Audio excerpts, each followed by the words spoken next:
हे कृष्ण गोविंद हरे मुरारी, हे नाथ नारायण वासुदेवा, हे नाथ नारायण वासुदेवा।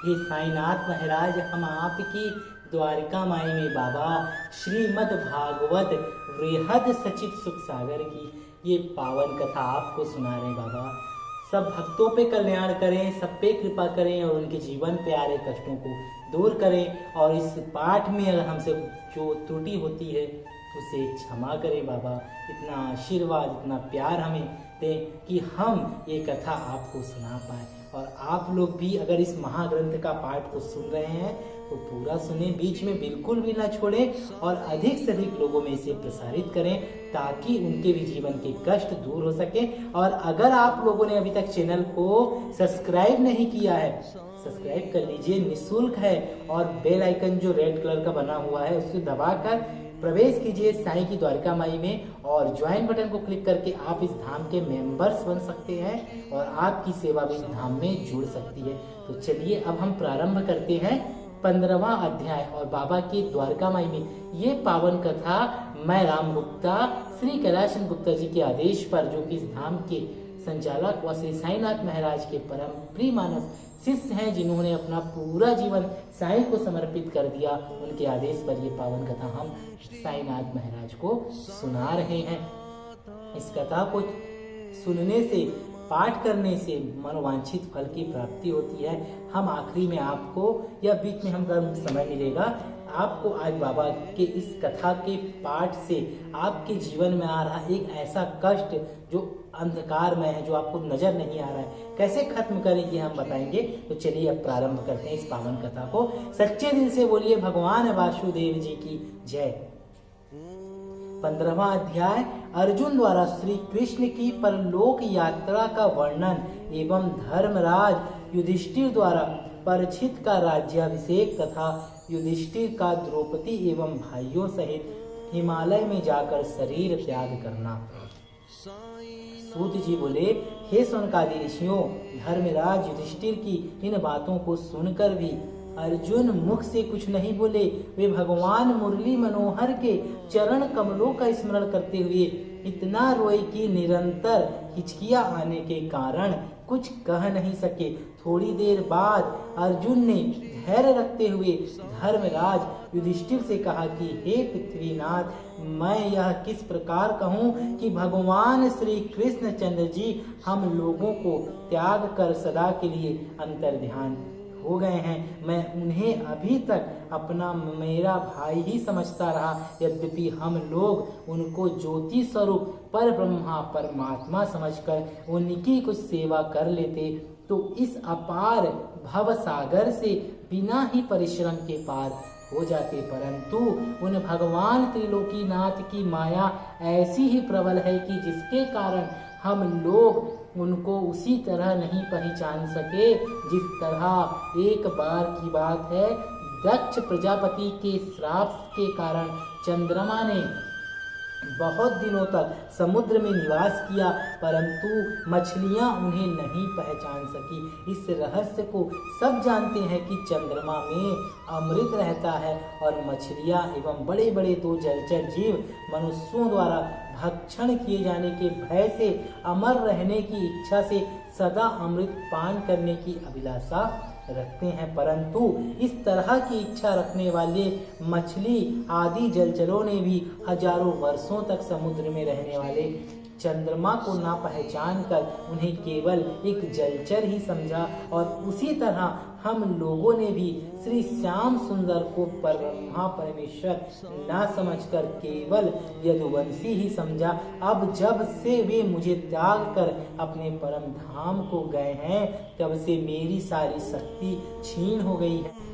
हे भ्राता, मैं अब भी वही गांडीवधारी अर्जुन हूँ और मेरी भुजा भी वही है जिनके द्वारा मैंने भगवान शिव, गंधर्व, इंद्र एवं मैं नामक दैत्य से विजय पाई थी। इन्हीं भुजाओं से मैंने युद्ध भूमि से भीष्म पितामह, कर्ण, जयद्रथ आदि बहुत से योद्धाओं को मारा था और समस्त राजाओं को परास्त करके मैंने ही यज्ञ के धन का संचय किया था और अश्वत्थामा के मस्तक से उसकी मणि भी मैंने ही निकाली थी, परंतु आज मैं उन्हीं शस्त्रों के होते हुए भी मार्ग में भीलों द्वारा परास्त हो गया।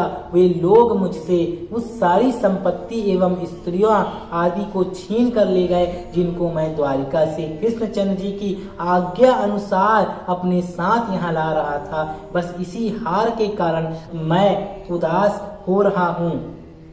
हे भ्राता, उन्हीं श्री कृष्णचंद्र जी की कृपा से मैं बड़े बड़े दो प्रतापी एवं शक्तिशाली राजाओं को मत्स्य वेधन के समय नीचा दिखाकर द्रौपदी को लाया था, और जिस समय कौरवों द्वारा भेजे हुए दुर्वासा ऋषि ने अर्धरात्रि के समय वन में आकर हमसे भोजन मांगकर शाप देने की इच्छा प्रकट की थी, उस समय भी दीन दयालु श्री श्याम सुंदर ने ही हम सबको अपना भक्त समझकर वहीं आकर के दुर्वासा ऋषि से शाप की जगह आशीर्वाद दिलवाया था। इन सब बातों को ध्यान करते हुए मेरा हृदय शोक तथा चिंता से फटा जा रहा है।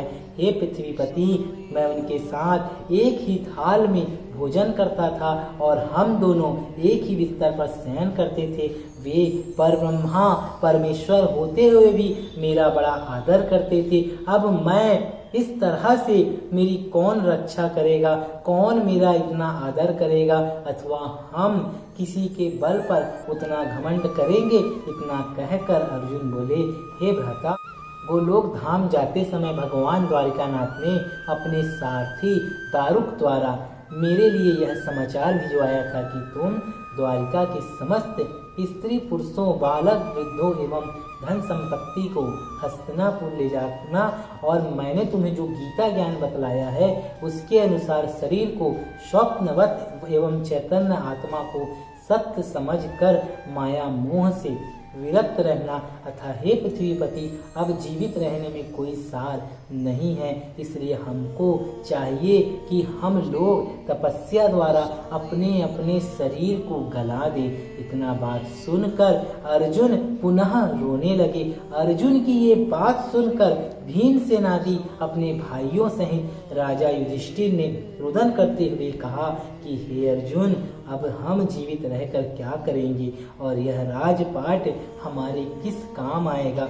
अब हमें यहाँ रहना उचित नहीं है। अतः हम लोगों को चाहिए कि परीक्षित को राज्य देकर बद्री वन जाकर तपस्या करके अपना अपना देह त्याग दें। धर्मराज युधिष्ठिर की यह बात सब भाइयों ने स्वीकार कर ली, और जब इस प्रकार रोने लगे, आवाज महलों में पहुंची और भगवान श्री कृष्णचंद्र के परम धाम जाने का समाचार मिला। उस समय कुंती एवं द्रौपदी आदि ने ऐसा विषाद किया जिसका बखान नहीं हो सकता। कुंती ने उसी समय बेचैन होकर भगवान श्री कृष्ण के चरणाविंदों का स्मरण करके अपने प्राण को त्याग दिए। तदंतर धर्मराज युधिष्ठिर ने कुल पुरोहित को बुलाकर अपने नाती परीक्षित को हस्तिनापुर का राज्य दे दिया, और व्रत नाम के एक बालक को, जो भगवान श्री कृष्ण के वंश में जीवित रह गया था, मथुरापुरी का राज्य को सौंप दिया। उसके बाद युधिष्ठिर, अर्जुन, भीम, नकुल, सहदेव और द्रौपदी ने अपने सुंदर वस्त्राभूषण उतार कर एक एक कौपीन और चादर पहनकर राजभवन से बाहर आ खड़े हुए। उस समय जो भी ब्राह्मण एवं याचक उनके पास आए, उन्हें उनकी इच्छा अनुसार धन दान में देकर सब के सब उत्तराखंड को रवाना हुए। भगवान श्री कृष्ण ने अर्जुन को जो गीता ज्ञान दिया था उसी की आपस में चर्चा करते हुए वे कुछ समय तक वन में रहकर भगवान का भजन एवं तपस्या करते रहे। इसके बाद हिमालय में जाकर हरि चरणों का स्मरण करते हुए द्रौपदी सहित चारों भाइयों ने तो अपना शरीर गला दिया, परंतु धर्मराज युधिष्ठिर विमान में बैठकर देह सहित ही स्वर्ग को चले गए। उधर विदुर जी ने भी श्री कृष्ण वियोग से प्रभास क्षेत्र में जाकर अपना शरीर त्याग दिया, और राजा परीक्षित राज सिंहासन पर बैठने के बाद धर्मानुसार प्रजा का पालन करने लगे। उन्होंने अपने न्याय द्वारा समस्त प्रजा को प्रसन्न कर रखा था, और 3 बार अश्वमेध यज्ञ करके कली युग को दंड दिया।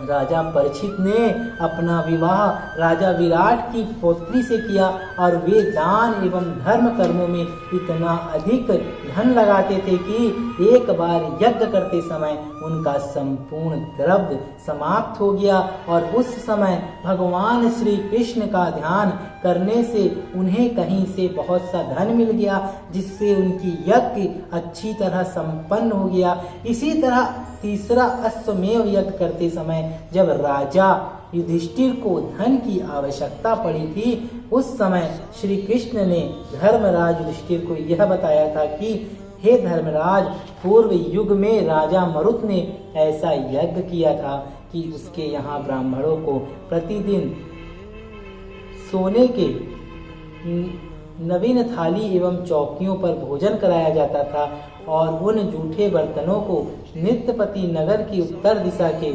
एक गड्ढे में फिकवा दिया जाता था। उस यज्ञ की समाप्ति के बाद जितने सोने के बर्तन बचे थे वे भी अभी तक उस नगर के दक्षिण में गड़े हुए हैं, अतः उन बर्तनों को लाकर तुम अपना यज्ञ का कार्य करो।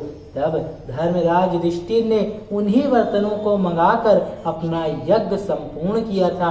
इतना वृतांत सुनकर सनकादि ऋषियों ने पूछा कि हे सूत जी, महाराज परीक्षित ने कलयुग को किस कारण दंड दिया था, वह वृतांत कृपा कर हमें सुनाइए। आखिर कलयुग जो चल रहा है ये श्रापित क्यों है? यही हम आपको बताना चाहते हैं कि कलयुग में पाप कर्म इतना क्यों बढ़ रहे हैं, भाइयों में क्यों नहीं जम रहा, भाई बहन और विवाद इतना क्यों हो रहा, परिवार क्यों टूट रहे, क्यों बिखर रहे हैं। इस सब का कारण, इस सब जो अंधकार है अपने जीवन में जो बना हुआ है, इसका हल है ये कथा। तो जरूर सुनिए। बाबा हम आपको ये कथा सुना रहे हैं, हमारे पीछे भी साईं है, आगे भी साईं है। इस पावन कथा को आप सभी संपूर्ण ग्रहण करें।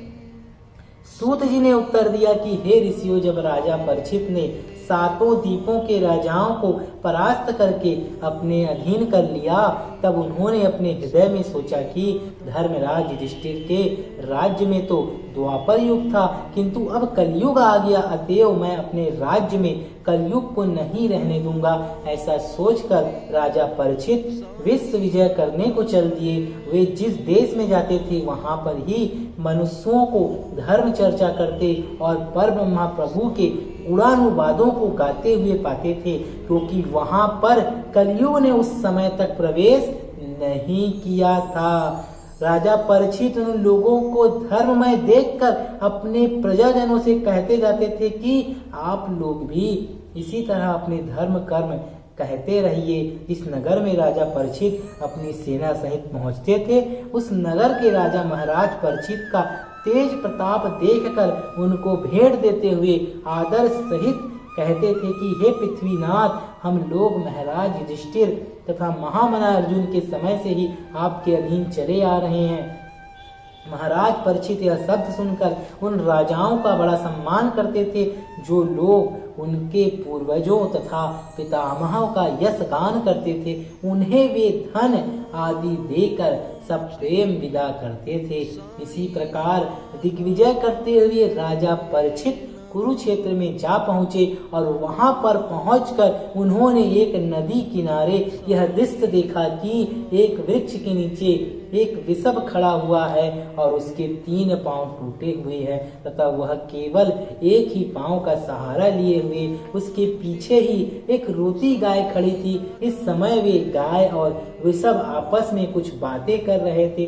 राजा परीक्षित उस वृषभ और गाय का ऐसा हाल देखकर दयाद्र हो एक वृक्ष की आड़ में खड़े होकर उनकी बातचीत सुनने लगे और उसी समय उन्हें यह दिखाई दिया कि कुछ दूरी से एक सया काले रंग का भयानक शूद्र राजा गाय और वृषभ की ओर चला आ रहा है। आगे क्या हुआ इस संपूर्ण कथा 16वें अध्याय में हम बाबा आपको समर्पित करेंगे। तो आप सभी बने रहें इस चैनल के साथ और आप लोगों ने अभी तक चैनल को सब्सक्राइब नहीं किया है जो कि निःशुल्क है, सब्सक्राइब कर लीजिए, बेल आइकन को ऑन कर दीजिए और ज्वाइन करके प्रवेश करिए साईं द्वारिका माई में। बाबा आपका भला करे। ओम साईं राम।